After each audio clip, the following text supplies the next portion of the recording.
Hello. ನಮ್ಮ ನಮಸ್ಕಾರ. ಬಂದು ನಾಗರಾಜ್ ಅಂತ ನಿಮ್ ಜೊತೆ ಮಾತಾಡ್ತಾ ಇರೋದು. ಓ ಗೊತ್ತಾಯ್ತು ಸರ್, ಆರಾಮಿದ್ದೀರಾ? ಆ ಮ ಜೋ ನೀವು ಈಗ ಒಂದ್ ಕೋರ್ಟ್ ಕೇಸಲ್ಲಿ ಪಾಪ ಒಬ್ಬ ಗೋರಕ್ಷಕನ್ನ ಬಿಡಿಸ್ರಿ ಅಂತ ಗೊತ್ತಾಯ್ತು, ನಿಜನಾ?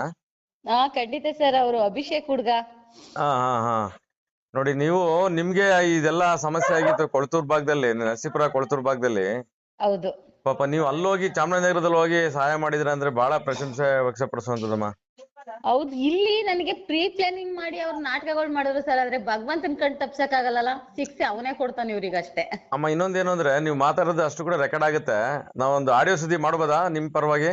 ಓ ಖಂಡಿತ ಮಾಡ್ಬೋದು ಸರ್. ಹೇಳಿಮ್ಮ, ಏನಾಗಿತ್ತ ಹುಡುಗಂಗೆ? ಅವ್ರ ಅಂದ್ರೆ ಸರ್, ಈಗ ಸ್ಟಾರ್ಟಿಂಗ್ ಇಂದ ಹೇಳ ಅಥವಾ? ಹೇಳಿ ಹೇಳಿ, ಪರವಾಗಿಲ್ಲ ಹೇಳಿ. ಹೌದಾ. ಹ್ಮ್. ಅಭಿಷೇಕ್ ಒಬ್ಬ ಅಂದ್ರೆ ಉತ್ತಮವಾದ ವ್ಯಕ್ತಿ, ಗೋರಕ್ಷಕ ಸರ್. ಎಲ್ಲಿದ್ರು ಅವರು? ಅವರು ಅಂದ್ರೆ ಅವ್ರ ಮೂಲ ಕನಕಪುರ, ಕಬ್ಬಾಳ ಸೈಡು. ಹಾ ಹಾ. ಬೆಂಗಳೂರಲ್ಲಿ ನನಗೆ ಈ ನಮ್ಮ ಹಿಂದೂ ಧರ್ಮ ರಕ್ಷಕರಿಂದ ಪರಿಚಯ ಹುಡುಗ. ಹಾ ಹಾ ಹಾ. ಅಂದ್ರೆ ನಾನು ಇಲ್ಲಿವರೆಗೂ ನೋಡಿರ್ಲಿಲ್ಲ, ಬಟ್ ಕೆಲವೊಂದ್ ವಿಚಾರಗಳಲ್ಲಿ ಗೋರಕ್ಷಕ, ಬಜರಂಗ ದಳ ಮತ್ತೆ ವಿಶ್ವ ಹಿಂದೂ ಪರಿಷತ್ತಲ್ಲೆಲ್ಲ ಓಡಾಡುವಂತ ಒಬ್ಬ ಕಾರ್ಯಕರ್ತ ಅಂತ ಗೊತ್ತಿತ್ತು. ಆಮೇಲೆ ನಮಗೆ ಮೊನ್ನೆ ಶುಕ್ರವಾರ ಒಬ್ರು ಸಂತೋಷ್ ಕರ್ತಾಳ್ಜಿ ಅಂತ ನನಗೆ ಫೋನ್ ಮಾಡ್ತಾರೆ. ಅವ್ರು ಫೋನ್ ಮಾಡಿ, ಮೇಡಮ್ ಜಿ ಹೀಗೆ ನಾವು ಚಾಮರಾಜನಗರ ಬರ್ತಾ ಇದೀವಿ, ಅಲ್ಲಿ ಗೋರಕ್ಷಕನಿಗೆ ಅಂತ ಹೋದಾಗ ಅಲ್ಲಿ ಒಂದು ಟೀಮು ತುಂಬಾ ಹೊಡೆದಾಟ ಗಲಾಟೆ ಆಗಿ ಅವ್ರನ್ನ ಆಸ್ಪತ್ರೆಗೆ ಅಡ್ಮಿಟ್ ಮಾಡಿದ್ದಾರೆ ಅಂತ ಹೇಳ್ತಾರೆ. ಯಾರನ್ನ? ಅಂದ್ರೆ ಇವ್ರನ್ನ, ಯಾರು ಅಭಿಷೇಕ್ ಗೌಡ ಇದಾರಲ್ಲ ಇವ್ರನ್ನ. ಅವಾಗ ಸರಿ, ನಾನು ಈ ರೀತಿಯಾಗಿದೆ, ಹಂಗ ನಾನ್ ನರಸೀಪುರ ಹತ್ರನೇ ಇದ್ದೀನಲ್ಲ, ನಾನೇ ಹೋಗಿ ವಿಚಾರಿಸ್ತೀನಿ ಅಂದಾಗ ನಾವು ಬರ್ತಾ ಇದೀವಿ ಅಂತಾರೆ. ಅವಾಗ ಹೋದಾಗ ಅವ್ರನ್ನ ಆಲ್ರೆಡಿ ಗುರುವಾರನೇ ಜೈಲಿಗೆ ಶಿಫ್ಟ್ ಮಾಡಿರ್ತಾರೆ, ನಮ್ಮ ಚಾಮರಾಜನಗರ ಜೈಲಿಗೆ. ಯಾವ ಕೇಸ್ ಮೇಲೆ? ಅದೇ ಗೋರಕ್ಷಕರದು ಇವ್ರದು ಒಂದು ಟ್ಯಾಂಕರ್ ಗಾಡಿ ಹಿಡ್ದಿದ್ದಾರೆ ಸರ್. ಆ ಹಿಡ್ದಾಗ ಅವರಿಗೆ ಮತ್ತೆ ಇವರಿಗೆ ಮುಖಾಮುಖಿ ಗಲಾಟೆ ಆಗಿದೆ, ಹೊಡೆದಾಟ ಆಗಿದೆ. ಅವಾಗ ಪೊಲೀಸ್ನವರು ಕಸ್ಟಡಿ ತಗೊಂಡು 112 ಇದ್ರಂತೆ ಅಲ್ಲಿ. ಆಮೇಲೆ ನಗರ ಪೊಲೀಸ್ನವ್ರು ಎಂಟ್ರಿ ಆಗಿ ಅದು ಇಬ್ರು ಮೇಲೂ ಕೇಸ್ ಆಗಿ ಇಬ್ರು ಅರೆಸ್ಟ್ ಮಾಡಿ ಒಳಗಾಕಿದ್ದಾರೆ. ಇಬ್ರು ಜೈಲಿಗೆ ಹಾಕಿದಾರಾ? ಇಬ್ರು ಅಂದ್ರೆ ಅವ್ರು ಮತ್ತೆ ಆಪೋಸಿಟ್ ಅವರು ಮತ್ತೆ ಈ ಕಡೆ ಇವರು. ಆಮೇಲೆ ನಾನು ಅಲ್ಲಿ ಹೋದಾಗ ಗೊತ್ತಾದಾಗ ನಮ್ಮ ಗೋರಕ್ಷಕ ಅಂತ ಗೊತ್ತದ, ಯಾಕಂದ್ರೆ ನಾನು ಇಲ್ಲಿ ಗೋರಕ್ಷಣೆ ಮಾಡಿರೋ ಅಂತೇಳುವ ನನಗೆ ಸ್ವಲ್ಪ ಕಾನೂನಿನ ಅರಿವಿದ್ದರಿಂದ, ಇಲ್ಲ ನಾನು ಕೊಡ್ತೀನಿ ಬಿಡಪ್ಪ, ನಾನ್ ಬೇಲ್ ಕೊಟ್ಟು ಕರ್ಕೊ ಬರ್ತೀನಿ ಅಂತ ಹೇಳಿ ನಾನೇ ಸ್ವತಃ ಅವ್ರೆಲ್ಲಾರು ಅಲ್ಲಿಂದ ಬರೋದ್ ಬೇಡ ಅಂತ 5 ದಿನ ಆಯ್ತು ಸರ್. ಇದು ನಗರ ಕೋರ್ಟಿಗೆ ಸುತ್ತಿ ನಿನ್ನೆ ರಿಲೀಸ್ ಮಾಡಿಸ್ಕೊಟ್ಟಿದ್ದೀನಿ. ಓಕೆ ಓಕೆ, ಒಳ್ಳೇದು ಮೇಡಮ್. ಈಗ ಜಾಮೀನ್ಗೆ ಏನೇನು ವ್ಯವಸ್ಥೆ ಆಯ್ತು ಅಲ್ಲಿ? ಜಾಮೀನಿಗೆ ನಮ್ದು ಪ್ರಾಪರ್ಟಿ ಕೊಟ್ಟೆ ಸರ್, ನಾನು RTC ಕೊಟ್ಟೆ. ಎಷ್ಟು ಲಕ್ಷದ್ದು? ನಮ್ದು ಅದು ಜಮೀನು ಒಂದು 18-20 ಲಕ್ಷ ರೂಪಾಯಿ ಒಳಗಡೆ. ಅಲ್ಲಮ್ಮ, ಈಗ ಅವರು ಕೋರ್ಟ್ ಎಷ್ಟು ಮೆನ್ಷನ್ ಮಾಡಿತ್ತು? ಕೋರ್ಟ್ ಎಷ್ಟು ರೀ? ಕೋರ್ಟ್ ಎಷ್ಟು ಮೆನ್ಷನ್ ಮಾಡಿತ್ತು? 50,000ನಾ 1 ಲಕ್ಷನಾ ಜಾಮೀನ್ಗೆ? ಇಲ್ಲ, ಅವ್ರು ಅಂದ್ರೆ ಒಂದು 10 ಲಕ್ಷ ರೂಪಾಯಿ ಒಳಗಡೆ ಇರ್ಬೇಕು ಅಂತ ಹೇಳಿದ್ರು. ಅವಾಗ ನಮ್ದು ಒಂದು 25-30 ಕುಂಟೆ ಅಷ್ಟು ಜಮೀನ್ದು RTC ಇತ್ತು, ಅದನ್ನ ತಗೊಂಡೋಗಿ ಕೊಟ್ಟೆ. ಅಷ್ಟು ವ್ಯಾಲ್ಯೂ ಇತ್ತು ನಿಮ್ದು ಪಾಪ? ಇತ್ತು ಸರ್. ಯಾಕಂದ್ರೆ ಇಲ್ಲಿ ನಾವುಗಳೇ ಒಗ್ಗಟ್ಟಾಗಿಲ್ಲ ಅಂದ್ರೆ ಕಷ್ಟ ಅಂತ ಹೇಳಿ ನಾನೇ ಹೋದೆ. ಕೊನೆಗೆ ಮೊನ್ನೆ ಎಲ್ಲ ಸುಮಾರು ಜನ ಬಂದಿದ್ರು, ಕರ್ತಾಳ್ಜಿ ಮತ್ತೆ ಅವ್ರ ಕಡೆಯವರು ಅಂತ. ಪದೇ ಪದೇ ಬರಕ್ ಆಗ್ತಾ ಇಲ್ಲ ದಿನ ಕೋರ್ಟಿಗೆ ತಿರ್ಗಾಕೆ ಅಂತ ಅವ್ರು ನಿನ್ನೆ ಸ್ಟಾಪ್ ಆದ್ರು. ಅವನ ಸ್ನೇಹಿತ ಹೇಮಂತ್ ಗೌಡ ಅಂತ ಒಬ್ರು ಮತ್ತೆ ನಾನು ಇಬ್ರು ವೇಟ್ ಮಾಡಿ ಬೇಲ್ ಕೊಟ್ಟು ನಿನ್ನೆ ರಿಲೀಸ್ ಮಾಡಿಸಿ ಕರ್ಕೊ ಬಂದ್ವು. ಓಕೆ ಓಕೆ ಅಮ್ಮ. ನೋಡಿ, ಒಂದ್ ವಿಚಾರ, ನಾನು ಕೂಡ ಮೈಸೂರು ಜಿಲ್ಲಾ ಗೋರಕ್ಷಕ ಪ್ರಮುಖ ಬನ್ನೂರು ನಾಗರಾಜ್ ಅಂತ ಮಾಧ್ಯಮದಲ್ಲೂ ಇದೀನಿ, ಮತ್ತೆ ವಿಶ್ವ ಹಿಂದೂ ಪರಿಷತ್ ಸಂಘಟನೆಯಲ್ಲೂ ಕೂಡ ಇದೀನಿ. ನಾನ್ ನಿಮ್ಮನ್ನ ಫಾಲೋ ಮಾಡ್ತಿದೀನಿ ಸರ್, ಗೊತ್ತಿದೆ. ನಿನ್ನೆ ನಮ್ಮ ಬಜರಂಗ ದಳದವರು, ನಗರದವರು ನಿಮ್ ಸುದ್ದಿನೇ ಹೇಳಿದ್ರು. ಒಂದ್ಸಲಿ ಹೇಳಿ ಮೇಡಮ್ ಗೊತ್ತಾಗತ್ತೆ ಅಂದ್ರು. ಬನ್ನೂರ್ ಅಂದ್ರೆ ನಮ್ದೇ ತಾಲೂಕ್ ಅಲ್ವೇನ್ರಿ, ಗೊತ್ತು ಬಿಡಿ ಅಂತ ನಾನೇ ಹೇಳ್ದೆ. ಇಲ್ಲ, ನೀವು ವಿಚಾರ ಹೇಳಿದ್ರೆ ನಾನು ಕೂಡ ಬರ್ತಿದ್ದೆ. ಈಗ ಕಳೆದ ಸಾರಿ 32 ಗೋ ರಕ್ಷಣೆ ಮಾಡ್ತಾರೆ ಬನ್ನೂರಿನ ವಿಶ್ವಕರ್ಮ ಜನಾಂಗದ ಒಬ್ರು ಶಿವರಾಜ್ ಅನ್ಬಿಟ್ಟು. ಈಗ ಒಂದು 6 ತಿಂಗಳೇನೋ ಆಯ್ತು ಅದು, ಅದ್ರ ರೀತಿಯಾಗಿ ಅವನ ಮೇಲೆ ಕೇಸ್ ಹಾಕ್ತಾರೆ ಪೊಲೀಸ್ ಇಲಾಖೆ. ಏನು ಇವ್ರೇನ್ ಮಾಡಿರ್ತಾರೆ ಅಂದ್ರೆ, ಈ ಚಿಕ್ಕ ಮಕ್ಕಳನ್ನ ಬಳಸ್ಕೊಳ್ಳುವಂಥದ್ದು ಗೋರು ಸಾಕಾಣಿಕೆಗೆ. ಮತ್ತೆ ಪಾಪ ದಲಿತ ಹುಡುಗರ್ನ ಬಳಸ್ಕೊಳ್ಳುವಂತ ಮಾಡ್ತಾರೆ ಕೆಲವರು ಹುಡುಗರ್ನ.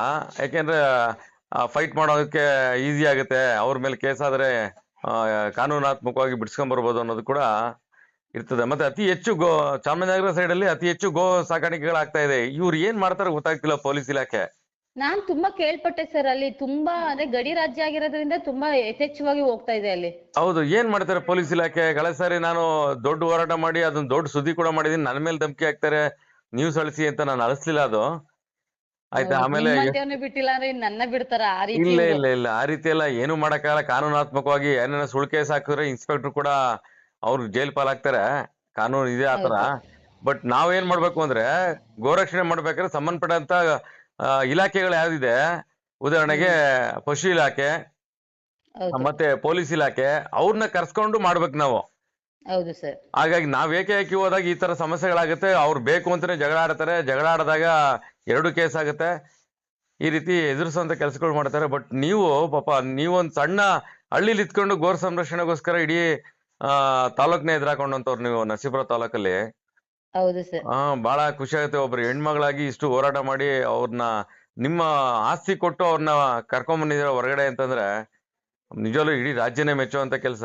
ಮತ್ತೆ ಕೆಲವೊಂದು ಜನಪ್ರತಿನಿಧಿಗಳಿದಾರಲ್ಲ, ಕೆಲವೊಂದು ರಾಜಕೀಯ ಬಣ್ಣಗಳು ಬಳಸ್ಕೊಂಡು, ಜನಾಂಗೀಯಗಳು ಬಳಸ್ಕೊಂಡು ಅವರು ನಾವು. ಫೋಟೋದಲ್ಲಿ ವಿಡಿಯೋದಲ್ಲಿ ಕಾಣಿಸ್ತಾರೆ ಸರ್, ಹಾ. ಬೇರೆ ಎಲ್ಲೂ ಬರಲ್ಲ ಅವರು.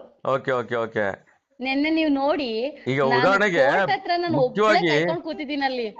ನನಗೆ ಹೇಳಿದ್ರಮ್ಮ, ಖಂಡಿತ ನಾನು ಬರ್ತಿದ್ದೆಮ್ಮ, ನನಗೆ ಖಂಡಿತ. ನಿನ್ನೆ ಗೊತ್ತಾಯ್ತು ಸರ್, ನೀವು ಒಬ್ರು ನೀವು ರಿಪೋರ್ಟರ್ ಅಂತ ಅಷ್ಟೇ ನನಗೆ ಗೊತ್ತಿತ್ತು. ಹಾ. But ಇಲ್ಲ, ನೀವು ನಾನು ಹಲವಾರು ಗೋರಕ್ಷಕ. ಸಂಘಟನೆಗಳಲ್ಲಿದ್ದೀನಿ. ಬರೀ ರಿಪೋರ್ಟರ್ ಆದ್ರೆ ಇವತ್ತು ನಮ್ಮನ್ನು ಕೂಡ ಧಮಕ್ ಬಿಡ್ತಾರೆ ಅವರು, ಧಮಕಿ ಹಾಕುವಂತ ಹಾ. ಕೆಲಸಗಳು ಮಾಡ್ತಾರೆ, ಅಮುಕ್ ಬಿಡ್ತಾರೆ ಅವ್ರು ನಮ್ನ ಎಲ್ಲಾ ರೀತಿಲೂ. ಸ್ವಲ್ಪ ಕಾನೂನು ಅರಿವು ಇರೋದಕ್ಕೆ ಮತ್ತೆ ಕಾನೂನು ವಕೀಲರು ಸಪೋರ್ಟ್ ಇರೋದಕ್ಕೆ ನಾನು ಇವತ್ತು ಇಷ್ಟು ಆರಾಮಾಗಿ ಸುದ್ದಿಗಳು ಮಾಡ್ತಾ ಇರೋದು, ಮತ್ತೆ ಒಂದಷ್ಟು VHP ಕೆಲಸಗಳು ಮಾಡ್ತಾ ಇರೋಂಥದ್ದು. ಒಳ್ಳೇದು ಸರ್. ಹಾಗಾಗಿ ಏನು ಅಂತಂದ್ರೆ ನೋಡಿ, ಈ ಚಾಮರಾಜನಗರದಲ್ಲಿ ಪದೇ ಪದೇ ಆಗ್ತಾನೆ ಇದೆ, ಪ್ರತಿದಿನ ಗೋ ಸಾಗಾಣಿಕೆ ಆಗ್ತಿದೆ. ಇವರೆಲ್ಲ ಏನ್ ಕಣ್ ಮುಚ್ಕೊಂಡು ಅಲ್ಲಿ ಲೋಕಲ್ MLA ಸಪೋರ್ಟು ಕೆಲವರೊಬ್ರೆಲ್ಲ ಹೌದು. ಹೇಳುವಂಥದ್ದು, ಅದನ್ನ ಕೇಸ್ಗಳನ್ನ ತಿರ್ಗಿಸುವಂಥದ್ದು. ಇವ್ರು ಏನ್ ಮಾಡ್ತಾರ. ಆಮೇಲೆ ನಮ್ಮ ಮಾಧ್ಯಮದವ್ರು ಕೂಡ ಒಂದ್ ಸ್ವಲ್ಪ ಹೆಚ್ಚು ಸ್ಟ್ಯಾಂಡ್ ಆಗ್ಬೇಕು ಈ ವಿಚಾರವಾಗಿ. ಮಾಧ್ಯಮದಲ್ಲಿ ಬಿತ್ತರ ಆಗ್ತಿದ್ದಂಗೆ ಪೊಲೀಸ್ ಇಲಾಖೆ ಹೆಚ್ಚು ಹೇಳ್ಕೊಳುತ್ತೆ. ಹ್ಮ್. ನಿನ್ನೆ ನೀವು ನೋಡ್ಬೇಕಿತ್ತು, ಅವ್ರು ಎಲ್ಲರೂ ಮುಸ್ಲಿಮ್ಸ್ ಬಾಂಧವರು ಎಲ್ಲರೂ ಒಗ್ಗಟ್ಟಾಗಿ ಬಂದಿದ್ದಾರೆ ಸರ್. ಅದು ನಾನೊಬ್ಳು ಹೆಣ್ಮಗಳಾಗಿ ಧೈರ್ಯವಾಗಿ ಅಲ್ಲಿ ಹೋಗಿರೋದು ಹೆಚ್ಚು. ನನ್ನನ್ನೇ ಕೇಳ್ತಿದ್ದಾರೆ ನೀವೇನಾಗ್ಬೇಕು ಹೇಗೆ ಅಂದ್ರೆ. ಕೋರ್ಟ್ ಅಲ್ಲಿ ನಿನ್ನೆ ಹೇಗ್ ಗೊತ್ತಾ ಸರ್, 6 ಗಂಟೆ ಆದ್ರೂ ಅವ್ರು ಇನ್ನೂ ಇವ್ರು ಸಾಹೇಬ್ರು ಚೇರ್ ಇಂದ ಇಳಿದಿಲ್ಲ, ನಮಗೆ ಲೆಟರ್ ಕೊಟ್ಟಿಲ್ಲ. ಸೊ ನಾನು ಒಬ್ಳೆ ಅಲ್ಲಿ ಕಾಯ್ಕೊಂಡ್ ಕೂತಿದ್ದೀನಿ, ಯಾಕಂದ್ರೆ ನಾನು ಇಲ್ಲಿ ಹತ್ರ ಇದೀನಿ, ಬಂದಿದೀನಿ, ಬಿಟ್ಟೋಗೋ ಚೆನ್ನಾಗಿಲ್ಲ. ನಾನೊಬ್ಳು ಅಲ್ಲಮ್ಮ, ತಾಯಿಯಾಗಿ. ಇನ್ನೊಂದು ಈಗ ಹಿಂದೂ ಸಂಘಟನೆಗಳಿಗೆ ಬಿಜೆಪಿ ಸಪೋರ್ಟ್ ಅಂತಾರೆ, ಆಯ್ತಾ. ಯಾವ ನಾಯಕರು ಬರ್ತಾವ್ರೆ ಬಿಜೆಪಿಲಿ? ಇದು ಉದಾಹರಣೆಗೆ ಎನ್ ಮಹೇಶ್ವರ್ ಇದಾರೆ ಅಲ್ಲಿ, ಆಯ್ತಾ. ಎನ್ ಮಹೇಶ್ವರ್ಗೆ ವಿಷಯ ತಿಳಿಸ್ತಿಲ್ವ? ಯಾಕೆ ಬರ್ಲಿಲ್ಲ ಅವರು? ಅವ್ರುಗಳು ಏನ್ ಸರ್, ನಂದು ಗಡೀಪಾರ ಆದಾಗ್ಲೇ ಒಬ್ರು ಸದ್ ಮಾಡಿಲ್ಲ, ಗೊತ್ತಿದೆ ಸರ್. ಹಾ. ಇಲ್ಲ, ನಾನು ಆ ವಿಚಾರ ನೋಡಿದೆ, ಬಟ್ ನನಗೆ ಆ ಟೈಮಲ್ಲಿ ಬರಕಾಗ್ಲಿಲ್ಲ. ನಾನು ಬೇರೆ ಬೇರೆ ಶೆಡ್ಯೂಲ್ಗಳಿತ್ತು, ಬರಕಾಗ್ಲಿಲ್ಲ. ಅಲ್ಲ, ತೊಂದ್ರೆ ಇಲ್ಲ, ನೀವ್ ಹೇಳ್ದಂಗೆ ನಾನು ವಕೀಲರ ಸಪೋರ್ಟ್ ಇದ್ದು ಕಾನೂನು ಅರಿವಿರೋದ್ರಿಂದ ಸೊ ನಾ ಗೆದ್ಕೊಂಡ್ ಬರ್ತೀನಿ ಅನ್ನೋ ಧೈರ್ಯ ಇದೆ ನನಗೆ. ಹೌದು. ಅಲ್ಲ, ಇವ್ರು ಗೋರಕ್ಷಣೆ ಮಾಡ್ತಾರನ್ನೆಲ್ಲ ನೀವು ಇದನ್ನ ಗಡಿಪಾರು ಮಾಡ್ತಾರೆ ಅಂತಂದ್ರೆ, ಇವ್ರು ಮಾಡ್ತಿರಂತ ಕೆಲವೊಂದು ಅಧಿಕಾರಿಗಳು ಅವ್ಯವಹಾರಗಳನ್ನ ನಾವು ಬಿಚ್ಚಿ ತೋರಿಸಿದ್ರು ಇವ್ರನ್ನ ಗಡಿಪಾರು ಮಾಡಕ್ ಆಗುತ್ತೆ? ಇವ್ರ ಕೆಲ ತಾಕತ್ತಿದೆಯಾ ಅವ್ರಿಗೆ, ಸಂಬಂಧಪಟ್ಟ ಮೇಲಧಿಕಾರಿಗಳಿಗೆ? ಫಸ್ಟ್ ಆಫ್ ಆಲ್ ಏನ್ ಗೊತ್ತಾ ಸರ್, ನಮ್ಮಲ್ಲಿ ಒಗ್ಗಟ್ಟಿಲ್ಲ ಸರ್. ಇಲ್ಲಮ್ಮ, ಒಗ್ಗಟ್ಟಿದೆ, ಆದ್ರೆ ಒಗ್ಗಟ್ಟಿದೆ, ಸೋಂಬೇರಿತನ ಮತ್ತೆ ಜಾತಿವಾದಿ ತಾತ್ಸಾರ ಮುಖ್ಯವಾಗಿ ಹಿಂಗಾಗಿನೇ ನಮ್ಮನ್ನ ಹೊಡೆದಾಕ್ತಿದ್ದಾರೆ. ಉದಾಹರಣೆಗೆ ಗೌಡ ಕ್ಯಾಟಗರಿ ಇಲ್ಲಿರುವಂತ ಹುಡುಗ ಆಗಿದ್ಕೆ ಅವನ್ಗೆ ತಾತ್ಸಾರ ಮನೆ ಬಾಡ ಮಾಡ. ಅದೇ ಒಬ್ಬ ದಲಿತ ಮುಖಂಡನ ಅಥವಾ ದಲಿತ ಸಂಬಂಧಪಟ್ಟಂತ ಪಾಪ ಯಾರೋ ಹುಡುಗ ಆಗಿದ್ರೆ ಇವತ್ತು ಬಿಡ್ತಿದ್ರಾ? ಸಂಘಟನೆ ಬಂದು ನಿಂತ್ಕೋತಿತ್ತು. ನೋಡಿ, ಇಲ್ಲಿ ಅರ್ಥ ಮಾಡ್ಕೊಳ್ಳಿ. ಈಗ ನಾನು ಕೂಡ ಬನ್ನೂರ್ಗಿನಲ್ಲಿ ಅಲ್ಪಸಂಖ್ಯಾತ, ನಮ್ ಕ್ಯಾಟಗರಿಲಿ. ಇವತ್ತು ಸ್ಟ್ರಗಲ್ ಮಾಡ್ತಾ ಇಲ್ವೇ? ಹೌದು. ಆಯ್ತು, ನನ್ನ ಮೇಲೂ ಬೇಕಾದಷ್ಟು 5-6 ಕೇಸ್ ಇದೆ. ಈಗ ನಂದು ಕೂಡ ಕಳೆದ ಸಾರಿ ಹೋದ್ವಾರ ನಾನು ಗೋಹತ್ಯೆ ಒಬ್ನೇ ಹೋಗಿ ಹಿಡ್ದಾಕಿದ್ಕೆ 2022 ಆಗೋ ಕೇಸ್ನ ಈಗಿನ ಅವರು ಸಮನ್ಸ್ ಕಳ್ಸಿದ್ರು. ಈಗ 24 ವರ್ಷ ಆದ್ಮೇಲೆ ನೋಡಿ, ನಾನು ಹೋಗಿ ಸಾಕ್ಷಿ ಸಮನ್ಸ್ಗೆ ಹೋಗಿದ್ದೆ. ಈ ರೀತಿ ಇರೋಂತ ಸಮಸ್ಯೆಗಳು ತಾವು ಒಬ್ರು ಹೆಣ್ಮಗಳಾಗಿ ನಿಮ್ಮ ಒಂದು ಇಷ್ಟು ಕಷ್ಟಕರ ಜೀವನದಲ್ಲೂ ಕೂಡ ಗಡಿಪಾರು ಮಾಡದಂತ ಹೆಣ್ಮಗಳು ಇವತ್ತು ಒಬ್ರಿಗೆ ಜಾಮೀನ್ ಬಿಟ್ಕೊಂಡ್ ಕರ್ಸ್ಕೊಂಡ್ ಅಂದ್ರೆ ಬಹಳ ಖುಷಿ ಆಗುತ್ತೆ. ಇಡೀ ರಾಜ್ಯನ ಮೆಚ್ಚುವಂತ. ಈಗ ಆಲ್ರೆಡಿ ನಾನು ಸುದ್ದಿ ಹಾಕಿದೀನಿ ಎಲ್ಲಾ ಕಡೆ. ಆಮೇಲೆ ನಿಮ್ ಜೊತೆ ನಾನು ಮಾತಾಡ್ತಾ ಇದೀನಿ, ಒಂದು ಆಡಿಯೋ ಸುದ್ದಿ ಕೂಡ ಮಾಡೋಣ ಅಂತ. ನಾಚಿಕೆ ಆಗ್ಬೇಕ್ರಿ ಇವ್ರು ಬಿಜೆಪಿ ಸೋಕಾಳ್ ನಾಯಕರು ಯಾರು ಇರ್ತಾರೆ, ನಾಚಿಕೆ ಆಗ್ಬೇಕು ಇವ್ರಿಗೆ. ದೊಡ್ಡ MLC ಲೆವೆಲ್ ಇರ್ತಾರೆ, MP ಲೆವೆಲ್ ಇರ್ತಾರೆ, ಜೊತೆಗೆ ಲೋಕಲ್ ಬಿಜೆಪಿ ಏನ್ರಿ ಮಾಡ್ತಾರೆ ಇವರು? ಎಲೆಕ್ಷನ್ ಟೈಮ್ ಬಂದಾಗ ಪರಿವಾರಗಳು ಹುಡಿಕೊಂಡ್ ಬರ್ತಾರೆ, ಸಂಘ ಪರಿವಾರಗಳನ್ನ. ಅವಾಗ ಗೊತ್ತಾಗುತ್ತೆ ಸರ್ ಇವ್ರೆಲ್ಲರೂ ನಮ್ಮ ಬಿಜೆಪಿ ಕಾರ್ಯಕರ್ತರು, ನಮ್ಮ ಹಿಂದುತ್ವವಾದಿಗಳು ಅಂತ. ಈ ಕೆಲವೊಂದ್ಸಲ ನೋಡಿದಾಗ ಅವ್ರು ಯಾರು ನಮ್ಗೆ ಪರಿಚಯನೇ ಇಲ್ಲ ಅನ್ನೋ ರೀತಿ ಇರ್ತಾರೆ. ಅದೇ ಇದೇ ತರ ಮೈಸೂರಿನಲ್ಲಿ ಆದಂತ ಶಿವಕುಮಾರ್ಗೆ ಅವನು ಉಗಿದ್ಬಿಟ್ಟು ಸಂಘನೇ ಬಿಟ್ಬಿಟ್ಟ, ಅವನು ಇವ್ರ ಯೋಗ್ಯತೆ ಸರಿ ಇಲ್ಲ ಅಂತ ನೋಡಿ. ಈ ತರ ಯಾವನ ಒಬ್ಬ ಹೇಳ್ಕೊಡ್ತಾನೆ, ಈ ಒಬ್ಬಂಗೆ ಗೋರಕ್ಷಣೆ ಕಳಿಸಿದ್ಮೇಲೆ ತಾಕತ್ತಿರ್ಬೇಕು. ನಾನು ರಾತ್ರಿ ಎಲ್ಲ ಫೋನ್ ಮಾಡಿ ಇನ್ಸ್ಪೆಕ್ಟರ್ ಹತ್ರ ಫೋನ್ ಮಾಡಿ ಹೆಂಗ್ರಿ ಅವ್ರನ್ನ ಅರೆಸ್ಟ್ ಮಾಡ್ತೀರಾ, ಮೈಸೂರಿಗೆ ಬಂದು ಅರೆಸ್ಟ್ ಮಾಡಕ್ ಹೋಗ್ತೀರಿ, ಯಾರ್ ಕಂಪ್ಲೇಂಟ್ ಕೊಟ್ರು ನಿಮ್ಗೆ ಅಂತೆಲ್ಲ ಕೇಳಿದಾಗ ಲೋಕಲ್ MLA ಸಪೋರ್ಟು. ಹಂಗಾಗಿ ನಮ್ಮವ್ರು ಏನ್ರಿ ಮಾಡ್ತಾವ್ರಿ ಇವ್ರು. ಈಗ ನಮ್ಮವ್ರು ಅಂತ ಹೇಳಕ್ಕೆ ಬೇಜಾರಾಗ್ತದೆ, ನಮ್ಮವ್ರು ಅಂತ ಹೇಳಲೇಬಾರ್ದು ಇವ್ರನ್ನ, ಬಿಜೆಪಿ ಅವ್ರನ್ನ. ಏನ್ ಮಾಡ್ತಾರೆ ಇವ್ರು? ಗೋರಕ್ಷಣೆ ಇರೋಂಥದಕ್ಕೆ ಇವರೇ ಹೋರಾಟ ಮಾಡ್ಬೇಕು ಲೆಕ್ಕ. ಹೌದು ಆಯ್ತಾ, ಅದಕ್ಕೆ ವಿಶ್ವ ಹಿಂದೂ ಪರಿಷತ್ತು RSS ಪ್ರಮುಖರು ಹೋರಾಟ ಮಾಡಿದ್ರೆ ಅವ್ರನ್ನ ಈ ತರ ಮಾಡುವಂತದ್ದು.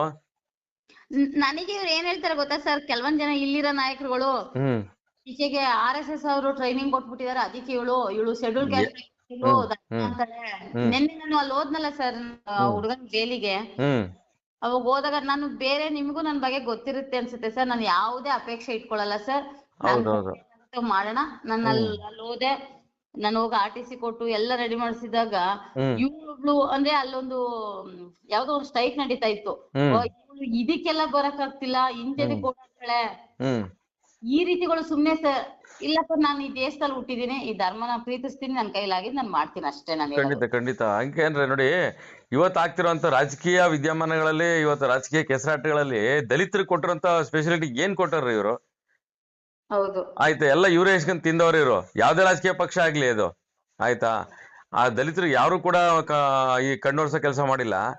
ಇನ್ ನಮಗ್ ಮಾಡ್ತಾರೆ ಇವರು. ಸುಮ್ನೆ ಹೋರಾಟಗಳು ಮಾಡ್ಕೊಂಡು ಇವರು ಇವತ್ತು ಆಗಿರೋಂತ ವಿದ್ಯಮಾನಗಳು ನೋಡಿದ್ರೆ, ಆಯ್ತಾ, ಇವತ್ತು ಗೋಹತ್ಯೆ ಕೇಸ್ಗಳಲ್ಲಿ ಇವ್ರ ಮೇಲೆ ಕೇಸ್ ಹಾಕುವಂಥದ್ದು. ಆ ಪುನೀತ್ ಕೇರಳ್ಳಿನ ಪಾಪ ಅವ್ರು ಎಷ್ಟು ಹೋರಾಟ ಮಾಡ್ತಾವ್ರೆ, ಅವ್ರ ಮೇಲೆ ಇಲ್ಲಿದ್ದೆಲ್ಲ ನೋಡಿ, ಅವ್ರು ಬಾಂಗ್ಲಾದೇಶದವ್ರನ್ನೆಲ್ಲ ಹಿಡ್ದು ಹಾಕಿದ್ರು. ಒಬ್ರು ಬಿಜೆಪಿ ನಾಯಕರು ಹೋಗಿ ಅವ್ರ ಪರವಾಗಿ ಯಾವ ಸ್ಟ್ಯಾಂಡ್ ಆಗಿ ನಿಂತ್ಕೊಂಡ ಹೋಗ್ಲಿ. ಅಲ್ಲ ಸರ್, ಅವ್ರಿಗೆ ಹಾಕೋದು ದರೋಡೆ ಕೇಸ್ ಹಾಕ್ತಾರೆ ಅಂದ್ರೆ ಎಂತ ವಿಕೃತ ಕೆಲಸ ನೋಡಿ. ಆಮೇಲೆ ನಮ್ಮ ಮಾಧ್ಯಮದವ್ರು ಕೂಡ ಒಳ್ಳೆಯವ್ರ ಪರವಾಗಿ, ದೇಶದ ಪರವಾಗಿ ಹೋರಾಟ ಮಾಡೋರ್ ಬಗ್ಗೆ ಒಂದ್ ಸ್ವಲ್ಪ ಎದ್ ನಿಂತ್ಕೊಂಡು ಸ್ಟ್ಯಾಂಡ್ ಆಗಿ ಕೆಲಸ ಮಾಡ್ಬೇಕು. ನೋಡಿ, ರಾಜಕಾರಣದವ್ರದವ್ರು ಪಾಪ ಎಲ್ಲ ಹೋಗಿ ಅದನ್ನ ರೆಡಿ ಮಾಡಿದ್ರು, ರಾಜಕಾರಣದವ್ರದವ್ರು. ಇಲ್ಲಿ ನೋಡಿ ಸರ್, ನಾವುಗಳು ಹಿಂಗಿರೋದಕ್ಕೆ ನಮ್ಮಂತವ್ರು ಸ್ವಪ್ರಯತ್ನದಿಂದ ಒಳ್ಳೆ ರೀತಿ ಇರೋಂತವ್ರು ನಾವು ಬೆಳಕಿಗೆ ಬರೋದೇ ಇಲ್ಲ ಸರ್. ಇಲ್ಲಿ ಸುಮ್ನೆ ಫೋಟೋ ವಿಡಿಯೋಸಿಗೆ ಸ್ಟೈಲ್ ಆಗಿ ಬರೋರು ಮಾತ್ರ ಬರ್ತಾರೆ, ಅವ್ರ ಸಾಧನೆ ಏನು ಇರಲ್ಲ. ನೆನ್ನೆ ಉಗಿದ್ ಕಳ್ಸೋರ್ಲ ಅಶೋಕ್ಗೆ ಧಾರವಾಡದಲ್ಲಿ ಹುಡುಗರು ಪ್ರತಿಭಟನೆ ಮಾಡಕ್ ಹೋದ ಸಂತೈಸಕ್ ಹೋದಾಗ ನಿಮ್ಮ ಇವತ್ತೇನು ಗೊತ್ತು ಹೋಗಿ ಅಂತ ಉಗಿದ್ ಕಳ್ಸೋರಲ್ಲ ಬಿಜೆಪಿ ಅವ್ರಿಗೆ. ನೋಡಿ, ನಾವು ಬಿಜೆಪಿ ನಮ್ಮ ಹಿಂದೂ ಅಂದ್ರೆ ನಮ್ ದೇಹ ಏನು ಹಿಂದುತ್ವ, ಅದ್ರಿಂದ ಅವ್ರಿಗೆ ನಾವು ಇಷ್ಟೆಲ್ಲ ಮಾಡುವಾಗ ನಮ್ಮ ಬೆಂಬಲಕ್ಕೆ ಅವ್ರು ಬರ್ಬೇಕು ಸರ್. ನೆನ್ನೆ ಈ ರೀತಿ ವಿಚಾರವಾಗಿ ಎಷ್ಟೋ ಇವತ್ತು ಕಾರ್ಯಕರ್ತರು ಹಿಂದೆ ಹೋಗೋರೆ. ಆಯ್ತಾ, ಸರ್ಕಾರ ಮಾಡೋ ಕೆಲ್ಸಗಳನ್ನ ಇವ್ರು ಮಾಡ್ತಾವ್ರೆ, ಅಧಿಕಾರಿಗಳು ಮಾಡೋ ಕೆಲ್ಸಗಳನ್ನ ಕಾರ್ಯಕರ್ತರು ಮಾಡ್ತಾವ್ರೆ. ಅವ್ರ ಮೇಲೆ ಕೇಸ್ಗಳು ಹಾಕ್ತಾರೆ ಅಂತಂದ್ರೆ ಅರ್ಥ ಏನು? ಅಟ್ಲೀಸ್ಟ್ ಸಣ್ಣದಾಗಿ ಅವ್ರ ಯೋಗಕ್ಷೇಮನಾದ್ರೂ ವಿಚಾರಿಸ್ಬೇಕಾಗತ್ತೆ ಸರ್. ಹೌದು. ಏನ್ ಮಾಡ್ತಾವ್ರಿ ಬಿಜೆಪಿ ಸೋಕಾಲ್ಡ್ ನಾಯಕರೆಲ್ಲ ಇವರು? ಅಲ್ಲಿ ಇಲ್ವಾ ಚಾಮರಾಜನಗರದಲ್ಲಿ ದೊಡ್ಡ ನಾಯಕರವ್ರೆ ಇವ್ರ ಯೋಗ್ಯತೆಗೆ? ಇಡೀ ಎಲ್ಲ ಸೋಷಿಯಲ್ ಮೀಡಿಯಾದ ವೈರಲ್ ಆಗಿದೆ ಅಭಿಷೇಕ್ ಗೌಡ ಒಂದು ವಿಚಾರವಾಗಿ. ಆ ಕಮಿಟಿ, ಕೆಲವೊಂದು ಕಮಿಟಿಗಳು ಇರ್ತಾರಲ್ರಿ, ಅವ್ರು ಏನ್ ಮಾಡ್ತಾರ ಹೋಗ್ಲಿ?